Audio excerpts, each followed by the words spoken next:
Existe um cheiro que nunca sai da memória. Não é algo que você lê em livros de história. Não aparece em pinturas. Não é mencionado nos tratados políticos ou nas crônicas oficiais. Mas os soldados sabiam. Os camponeses sabiam. Qualquer um que estivesse a quilômetros de distância da Valáquia em 1462 sabia. Era o cheiro de 20.000 corpos apodrecendo ao sol, perfurados por estacas de madeira, dispostos em uma floresta de carne e ossos que se estendia por quilômetros. Era o cheiro da vingança levada ao seu extremo mais absoluto. E no centro daquela obra macabra, sentado calmamente em uma mesa posta com toalhas brancas e vinho tinto, comendo pão enquanto observava seu trabalho, estava Vlad Draculaia. O Empalador.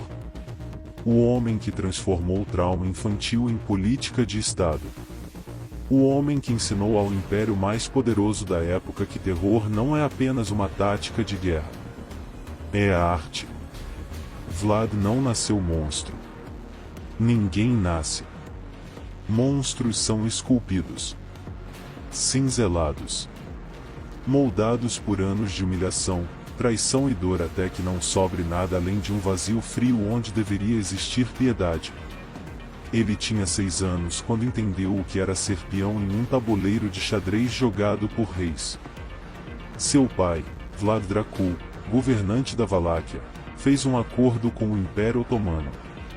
Um acordo que na época pareceu esperto, pragmático, necessário. Ele entregou 2 filhos como garantia de lealdade. Vlad e seu irmão Radu foram arrancados de casa e levados para Adrianópolis, para a corte do sultão Murad II. Reféns. Peças de barganha humanas. Crianças transformadas em moeda de troca. E lá, nas salas douradas e nos jardins perfumados do império que dominava metade do mundo conhecido, Vlad aprendeu coisas que nenhuma criança deveria aprender. Ele viu o poder absoluto. Viu como homens podiam ser quebrados sem nunca serem tocados.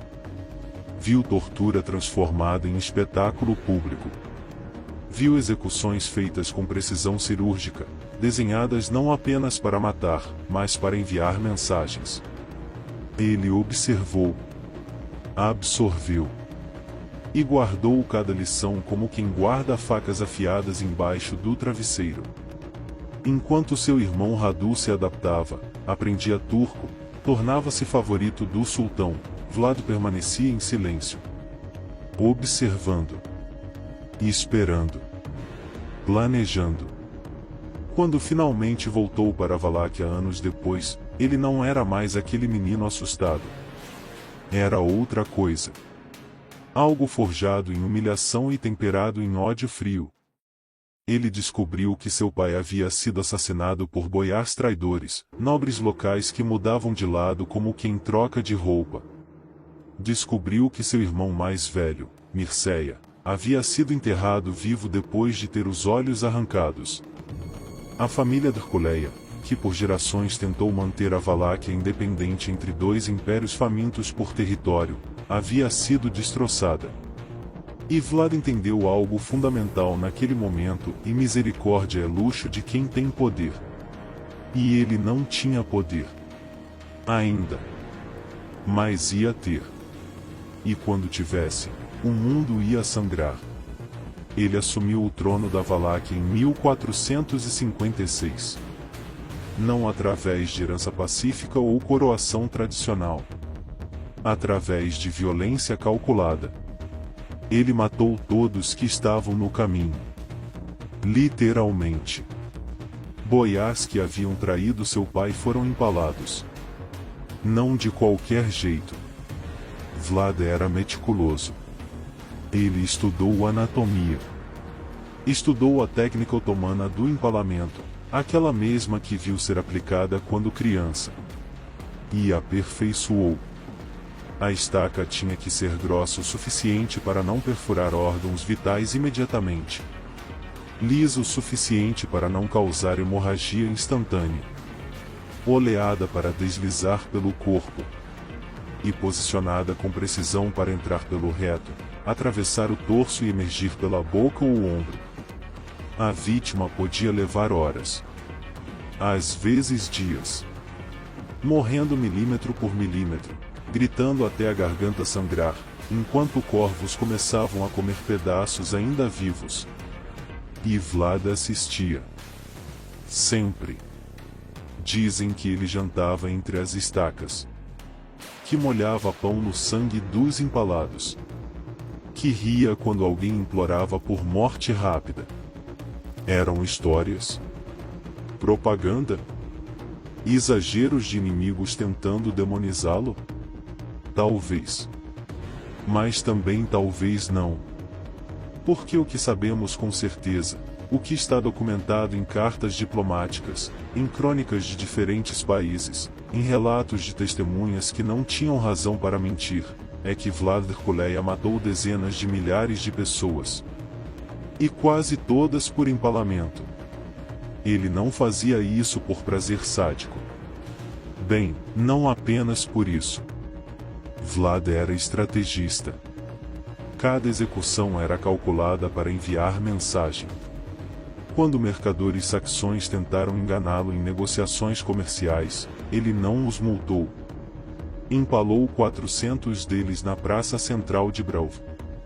Quando mendigos e doentes se tornaram problema em suas cidades, ele os convidou para um banquete. Trancou as portas e queimou o salão inteiro com todos dentro.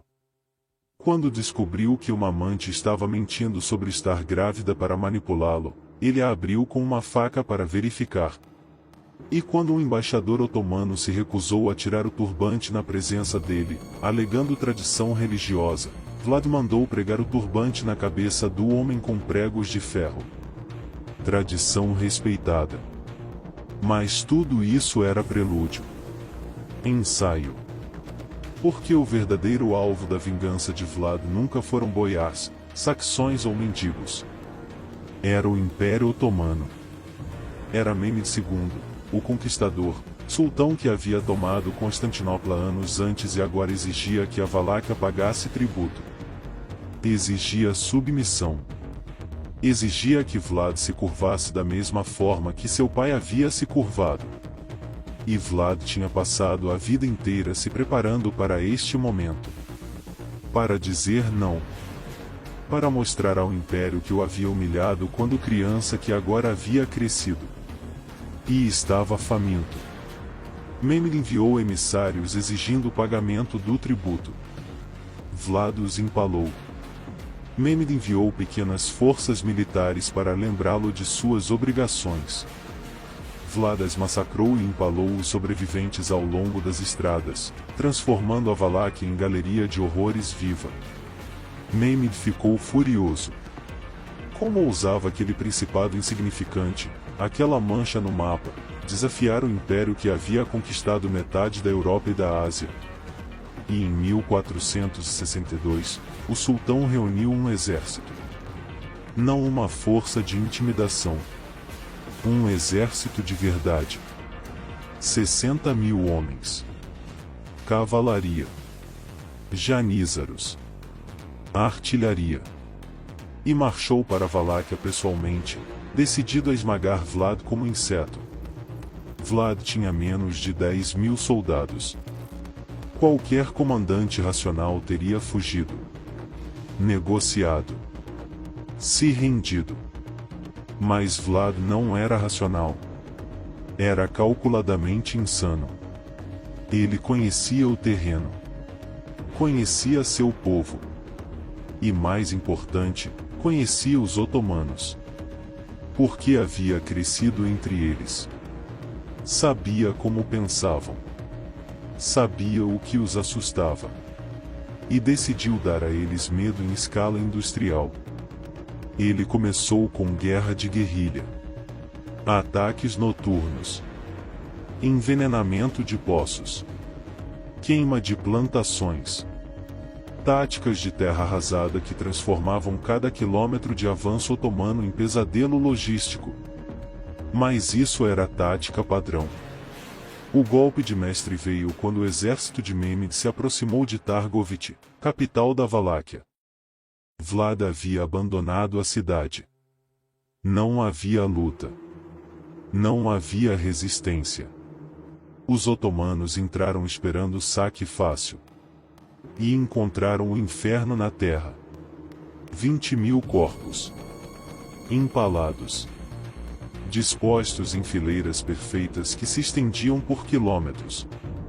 Soldados otomanos capturados em batalhas anteriores. Civis turcos que viviam na região. Prisioneiros. Traidores. Todos perfurados e deixados para apodrecer sob o sol de verão. O cheiro era tão insuportável que o exército otomano teve que parar. Soldados vomitavam. Cavalos recusavam avançar. E no centro daquela floresta de morte, as estacas mais altas, os corpos mais bem preservados, eram de generais otomanos. Posicionados como peças centrais de uma obra de arte macabra. Mehmed II, o homem que havia conquistado Constantinopla, que havia expandido o império a proporções nunca vistas, que não tinha medo de nada, olhou para aquela cena e hesitou. Pela primeira vez na vida, hesitou. Porque aquilo não era guerra. Era declaração. Era Vlad dizendo: vocês me transformaram nisso quando criança, agora vão colher o que plantaram. As crônicas otomanas registram que Mehmed, ao ver a floresta de empalados, disse algo como: não posso conquistar a terra de um homem que faz coisas assim. E recuou. O império mais poderoso do mundo recuou. Porque finalmente havia encontrado algo que não podia vencer com números ou força bruta. Havia encontrado terror puro. Claro que a história não termina em triunfo romântico. Vlad eventualmente foi traído pelos próprios boiás que nunca confiaram nele. Foi capturado. Preso. E anos depois, morto em batalha contra os otomanos. Sua cabeça foi cortada e enviada para Constantinopla como troféu. Preservada em mel. Exibida como prova de que o empalador havia finalmente sido empalado pela história. Mas algo permaneceu. Lenda. Terror. A memória de um homem que transformou o trauma em arma e vingança em identidade nacional. Séculos depois, um escritor irlandês chamado Bram Stoker leu sobre Vlad. Sobre sua crueldade. Sobre como ele supostamente bebia sangue dos inimigos. Sobre como seu nome, Draculaia, significava filho do dragão ou filho do diabo. E criou Drácula. O vampiro. A criatura que vive eternamente bebendo o sangue dos outros. Mas aqui está a parte interessante: Vlad não precisava de presas para sugar sangue. Ele não precisava de magia ou imortalidade. Ele era monstro perfeitamente humano. E talvez seja por isso que a figura dele assombra tanto. Porque vampiros não existem. Mas homens como Vlad existem. Homens quebrados quando crianças que crescem e quebram o mundo em resposta. A pergunta que corrói é: Vlad estava errado? Moralmente, obviamente sim. Empalar 20.000 pessoas é objetivamente monstruoso. Mas estrategicamente, ele salvou seu país. Por um tempo, pelo menos. Ele provou que pequenas nações podem resistir a impérios se estiverem dispostas a pagar o preço. E o preço era a humanidade. Era cruzar linhas que nenhuma pessoa civilizada deveria cruzar. Era tornar-se aquilo que você odeia para destruir aquilo que você odeia. É uma lógica infernal. E funciona. Pense em quantas vezes na história essa lógica se repetiu. Países colonizados que, ao conquistarem independência, repetem os mesmos padrões de violência contra seus próprios povos. Vítimas de abuso que se tornam abusadores. Oprimidos que, ao ganharem poder, tornam-se opressores. Vlad não foi o primeiro e certamente não foi o último. Mas ele foi talvez o mais honesto. Ele não escondeu sua monstruosidade atrás de retórica civilizatória ou missão divina. Ele apenas fez. E forçou o mundo a testemunhar. E nós testemunhamos até hoje. Milhares de livros. Centenas de filmes. Séries. Jogos. A figura de Vlad, ou a versão vampiresca dele, permeia a cultura moderna de forma quase obsessiva. Por quê? Porque há algo profundamente perturbador e simultaneamente fascinante em alguém que olha para o abismo, reconhece que é abismo também, e decide abraçar isso completamente. Sem culpa. Sem remorso. Sem desculpas. Ele não era herói. Heróis têm limites. Heróis lutam pela justiça, mas mantêm a humanidade. Vlad jogou a humanidade fora no momento em que percebeu que ela era a fraqueza. E ganhou. Temporariamente. Mas ganhou. E isso nos força a confrontar verdade desconfortável, e às vezes monstros vencem. Às vezes vingança funciona. Às vezes terror é eficaz. E nós não gostamos de admitir isso porque desmancha nossas ilusões confortáveis sobre como o mundo deveria funcionar. A Romênia moderna tem relação complicada com Vlad. Para alguns, ele é herói nacional. Defensor contra invasores. Símbolo de resistência. Para outros, é constrangimento. Mancha na história. Mas mesmo os que o veem como herói não podem ignorar os métodos. Não podem romantizar floresta de 20.000 corpos empalados. Então fazem malabarismos morais. Ele fez o que era necessário. Era época diferente. Os otomanos faziam pior. Todas justificativas que tentam fazer sentido do insensato. Mas talvez não precise fazer sentido. Talvez Vlad seja justamente isso, e contradição encarnada. Vítima que virou carrasco. Defensor que usou métodos de invasor. Humano que se tornou símbolo de desumanidade. Ele não cabe em caixas confortáveis de bem ou mal, herói ou vilão. E isso incomoda. Porque gostamos de categorias claras. Gostamos de saber quem torcer e quem odiar. Vlad não permite isso. Ele força você a reconhecer que pessoas reais, em situações impossíveis, tomam decisões impossíveis. E às vezes, essas decisões envolvem empalar milhares. A estaca, aliás, não foi escolhida aleatoriamente. Era morte lenta, pública, humilhante. Era transformar pessoa em objeto de advertência. Em paisagem. Em decoração de terror. Vlad entendia que medo não vem só de matar. Vem de como você mata. Vem de fazer morte tão horrível que só de imaginar, inimigos desistem. E funcionou. Por anos depois dele morrer, apenas mencionar o nome de Herculeia fazia exércitos reconsiderarem invasão. Isso é poder.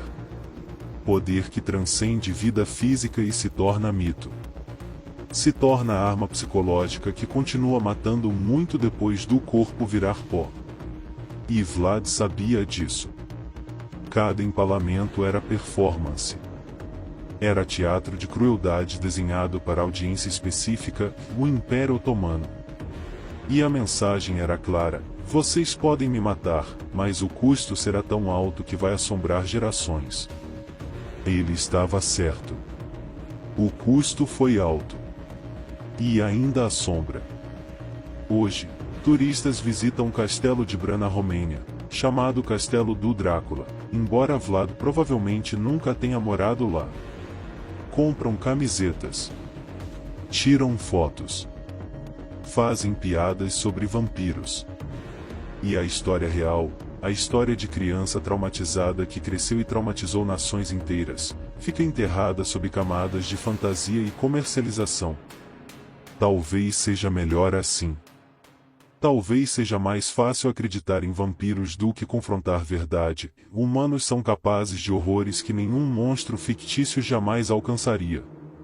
Vlad o Empalador não bebeu sangue. Não dormiu em caixão. Não tinha medo de alho ou crucifixos.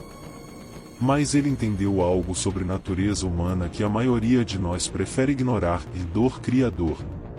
Trauma gera trauma. E vingança, quando levada ao extremo absoluto, não resolve nada. Apenas cria novos ciclos. Novos Vlads. Novos monstros esperando para nascer de crianças quebradas. A floresta de estacas apodreceu há muito tempo. Os corpos viraram pó. Mas a imagem permanece. Gravada na psique coletiva. Lembrando que há limite para quanto abuso um ser humano aguenta antes de quebrar. E quando quebra, não se transforma em vítima chorosa pedindo justiça. Se transforma em algo pior. Em espelho distorcido do próprio algoz. Em vingança feita à carne. E talvez essa seja a verdadeira lição de Vlad Dracula. Não que vingança seja boa ou má, mas que ela é inevitável. Que quando você planta trauma em criança e espera colher obediência, às vezes colhe monstro. E monstros não perdoam. Monstros não esquecem. Monstros apenas empalam. No fim, o que Vlad deixou não foi apenas um rastro de cadáveres apodrecendo ao sol ou uma lenda conveniente para assustar crianças séculos depois. O que ele deixou foi uma pergunta aberta, uma ferida histórica que nunca cicatrizou direito. Até onde um homem pode ir antes de deixar de ser homem?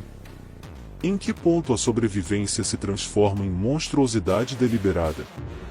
A história tenta julgá-lo, enquadrá-lo, reduzi-lo a herói nacional ou vilão absoluto, mas falha em todas as tentativas. Porque Vlad não cabe em categorias simples. Ele é resultado direto de um mundo que ensinou violência como linguagem oficial e puniu qualquer sinal de fraqueza com humilhação pública e morte lenta.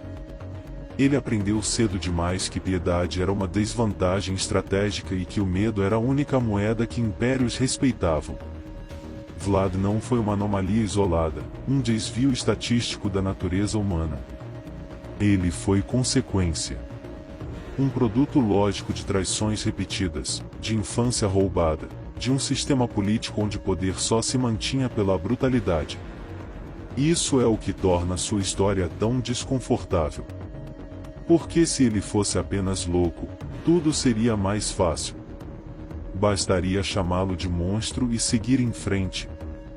Mas ele era racional, calculado e eficaz. Ele venceu não porque era mais forte, mas porque estava disposto a ir onde ninguém mais iria. E isso obriga quem observa a encarar uma verdade incômoda: o mundo nem sempre recompensa os justos, mas quase sempre teme os impiedosos. Vlad é aviso, não exemplo. Um lembrete de que civilizações que normalizam crueldade acabam criando especialistas nela. Que quando se planta trauma em crianças esperando obediência, às vezes o que nasce é vingança em forma de homem. E homens assim não pedem perdão, não buscam compreensão e não negociam limites. Eles apenas devolvem ao mundo, com juros e requintes de horror, tudo aquilo que aprenderam quando ainda eram pequenos demais para escolher.